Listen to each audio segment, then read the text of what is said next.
J'étais brisé. Brisé jusqu'à la mort par cette lente agonie. Et lorsqu'ils m'amenèrent pour le jugement, je sentis que mes forces m'abandonnaient.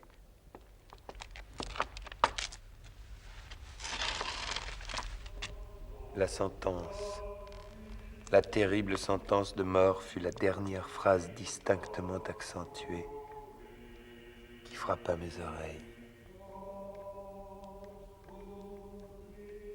Après quoi, le son des voix des inquisiteurs me parut se noyer dans le bourdonnement infini d'un rêve.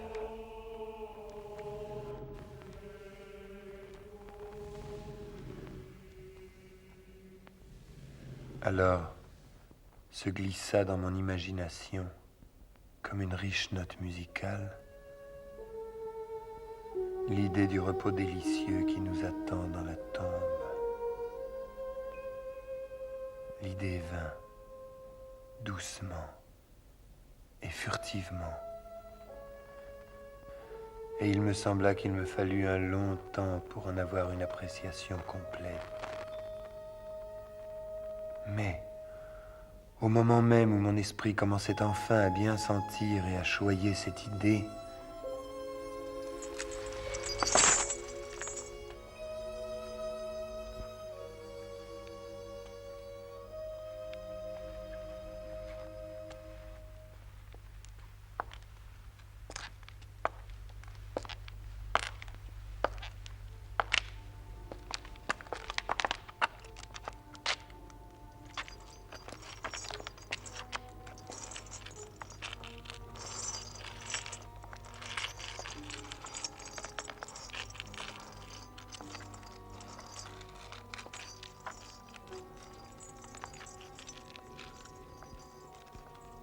et l'univers ne fut plus que nuit, silence, immobilité.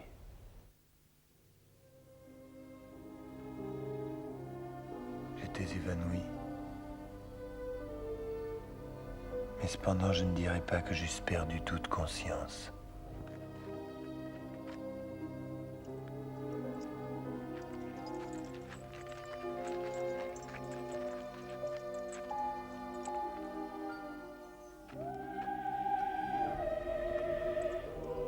Dans le plus profond sommeil, non. Dans le délire, non. Dans l'évanouissement, non. Dans la mort, non. Même dans le tombeau, tout n'est pas perdu. Autrement, il n'y aurait pas d'immortalité pour l'homme. En nous éveillant du plus profond sommeil, nous déchirons la toile aranéeuse de quelques rêves. Cependant, une seconde après, tant était frêle peut-être ce tissu, nous ne nous souvenons pas d'avoir rêvé.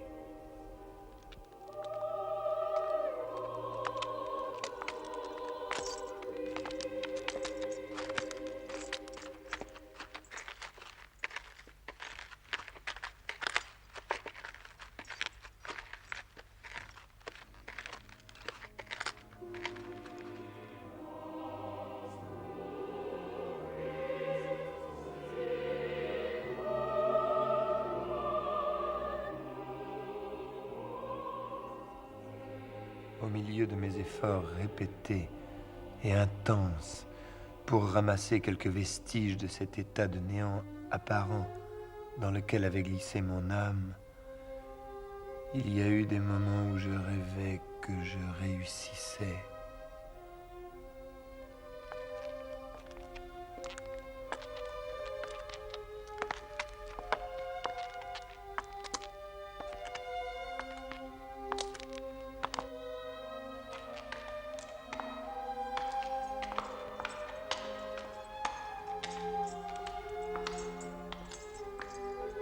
Il y a eu des instants, de très courts instants, où j'ai conjuré des souvenirs que ma raison lucide, dans une époque postérieure, m'a affirmé ne pouvoir se rapporter qu'à cet état où la conscience paraît annihilée. Jusqu'au moment où un vertige horrible me pressa à la simple idée de l'infini dans la descente. Puis vient le sentiment d'une immobilité soudaine, comme si ceux qui me portaient, un cortège de spectres, avaient dépassé dans leur descente les limites de l'illimité et s'étaient arrêtés vaincus par l'infini ennui de leur besogne.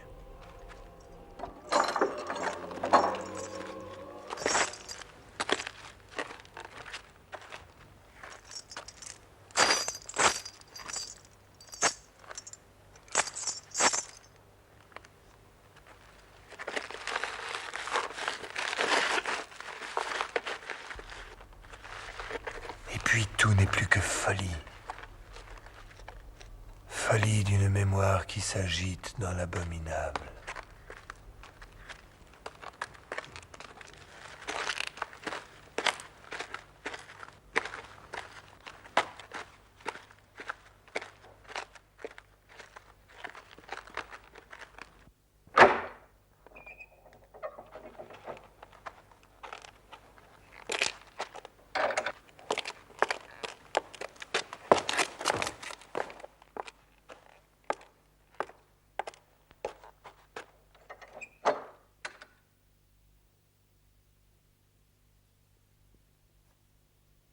Très soudainement revinrent dans mon âme son et mouvement.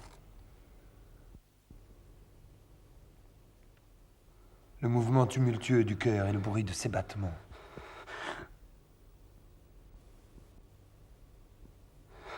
Puis la pensée, et une terreur frissonnante, et un ardent effort de comprendre au vrai mon état.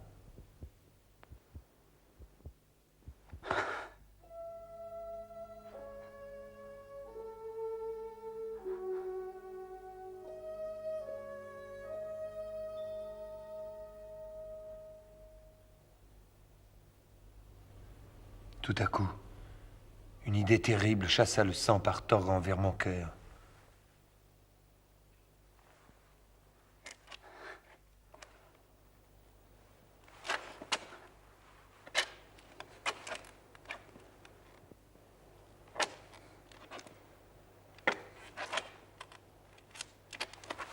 Je fis plusieurs pas, mais tout était noir et vide.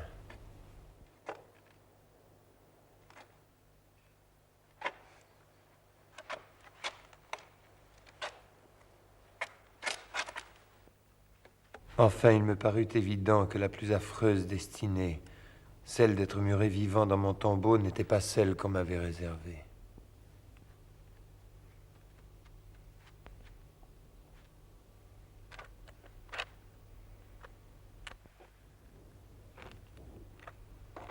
Je suivis le mur de près, marchant avec méfiance. Cette opération néanmoins ne me donnait aucun moyen de vérifier la dimension de mon cachot,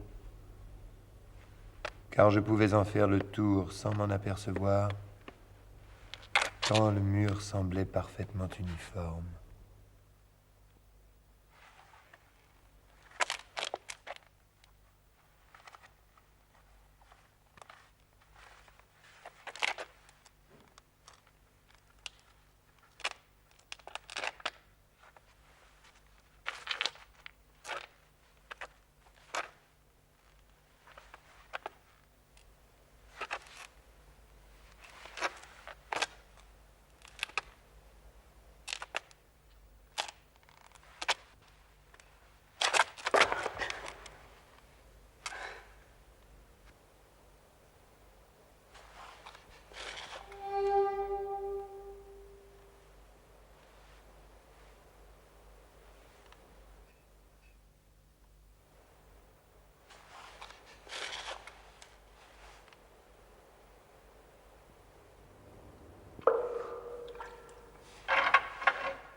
Cette mort évitée à temps portait ce même caractère que j'avais regardé comme fabuleux et absurde dans les contes qui se faisaient sur l'Inquisition.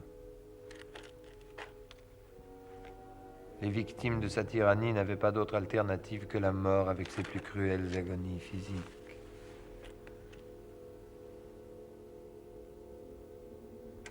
Ou la mort avec ses plus abominables tortures morales.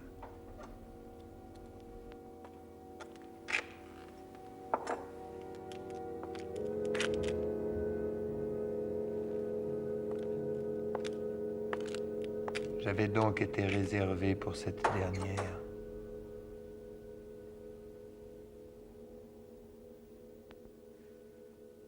Mes nerfs étaient détendus par une longue souffrance.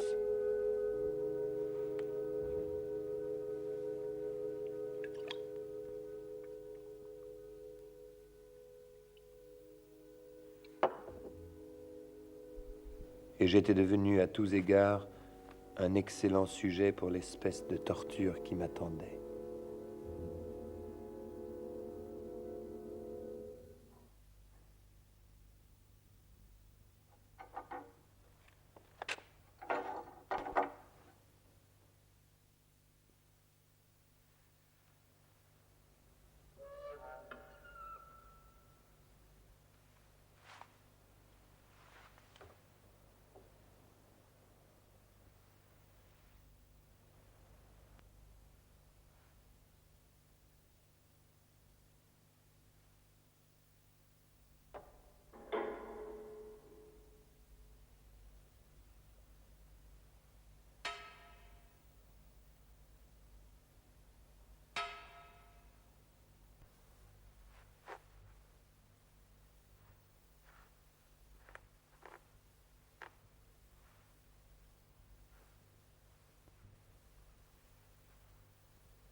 Que sert-il de raconter les longues, longues heures d'horreur, plus que mortelles, durant lesquelles je comptais les oscillations vibrantes de l'acier?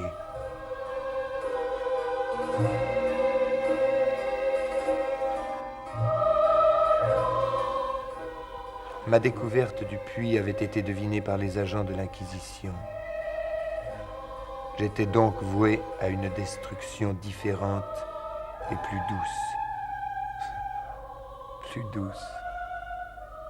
J'ai presque souri dans mon agonie en pensant à la singulière application que je faisais d'un pareil mot.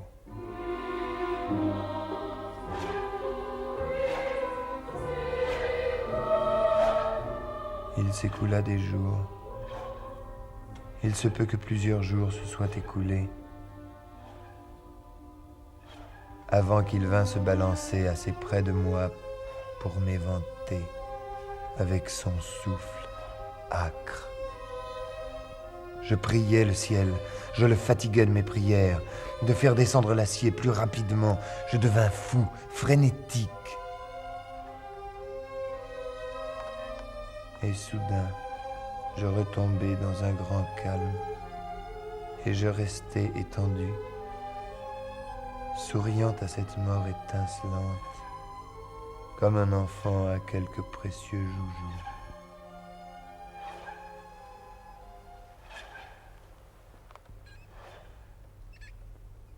Soudain, une pensée informe de joie, d'espérance, traversa mon esprit. Cependant, qu'y avait-il de commun entre moi et l'espérance? C'était une pensée informe. Je sentis que c'était une pensée de joie, mais je sentis qu'elle était morte en naissant.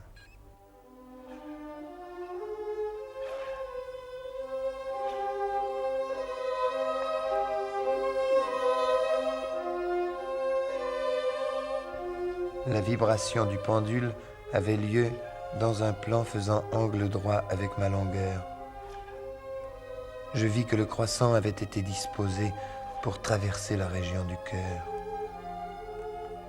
Il éraillerait l'étoffe de ma chemise, puis il reviendrait et répéterait son opération, encore et encore.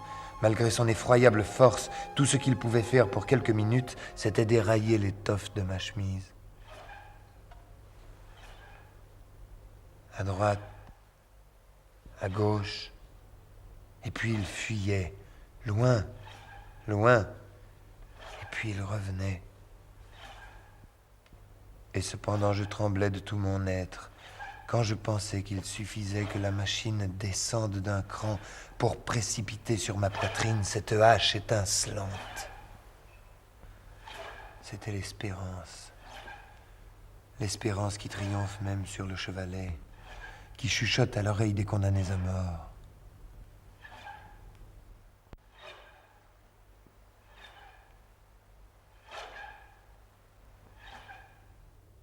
Je vis que 10 ou 12 vibrations mettraient l'acier en contact immédiat avec mon vêtement.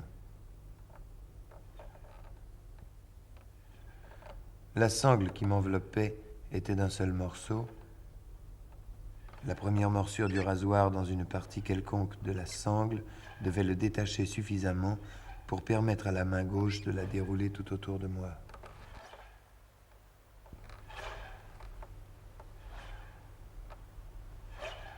La sangle m'enveloppait étroitement dans tous les sens, excepté dans le chemin du croissant.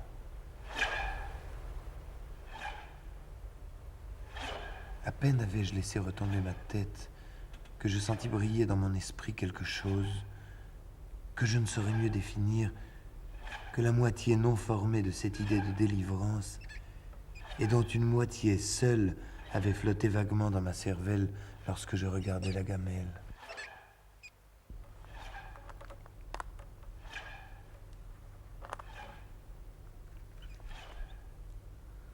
L'idée tout entière était maintenant présente, faible, à peine viable, à peine définie, mais enfin complète.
Pour le moment encore, j'étais libre. Libre. Et dans la griffe de l'Inquisition.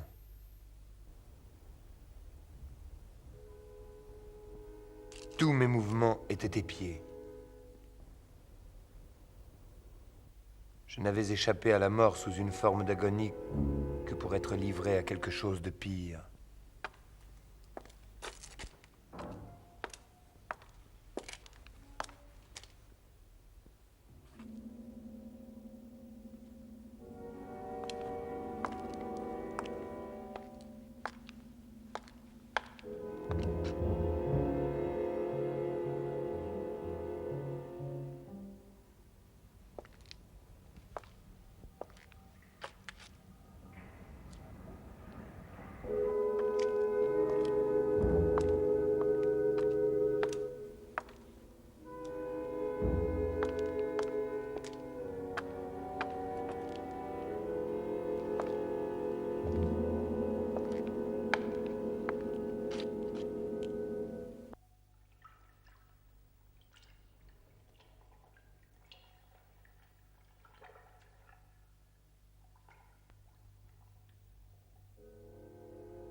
La mort.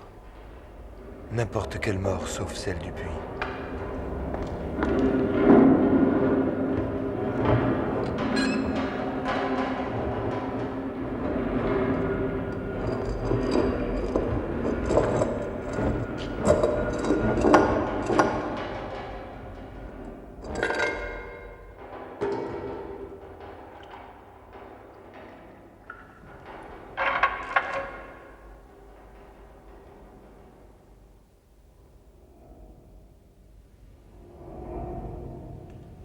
Insensé.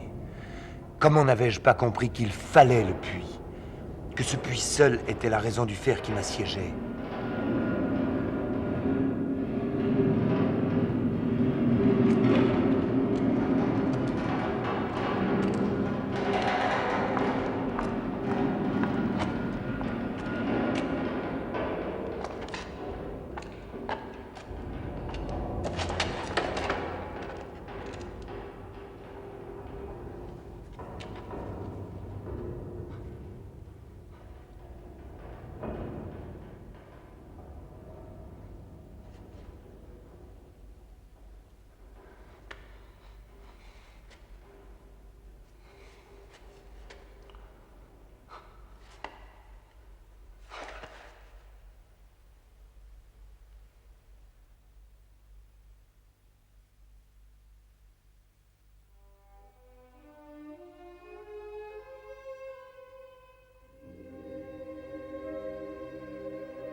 Les murs avaient reculé précipitamment. La chambre reprit sa forme normale.